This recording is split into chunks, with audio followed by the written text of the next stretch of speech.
वहीं से चेता बंधु मानुष तन पाई के, वहीं से चेता बंधु मानुष तन पाई के। बीतल जाल सारी हो रही आए हंस आवा हरि गुण गाइला। बीतल जाल सारी हो रही आए हंस आवा हरि गुण गाइला।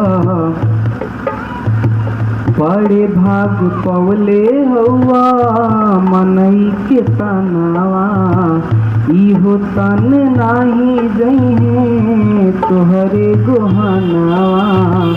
बड़े भाग पवले हवा मनई के तनावा, इहो तन नाही जइहे तोहरे गोहनावा। माटी हुई है सोने की बदनिया हंस आवा हरि गुण गाइला। माटी हुई है सोने की बदनिया हंस आवा हरि गुण गाइला। लेके कुछ नाही लगी हमरा तुहार में, बीजी है गोसैया नहीं बिटिया विचार में। लेके कुछ नाही लगी हमरा तुहार में, बीजी है गोसैया नहीं बिटिया विचार में। आगे आई है तोहरी कारनिया हंस आवा हरि गुण गाइला।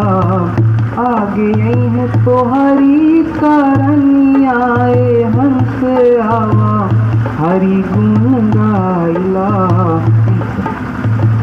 पूरे सतगुरु से आवा नैया लगाइला। पूरे सतगुरु से आवा नैया लगाइला। आगे और पीछे वाली करनी बनाइला। आगे और पीछे वाली करनी बनाइला। खोल लेता बनरसी गुरु दुकनिया हंस आवा हरि गुण गाइला।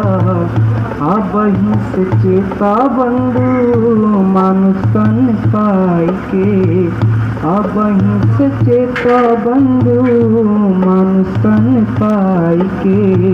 बीतल जाल सारी हो रही आए हंस आवा हरि गुण गाइला। काश में विचार से कहना।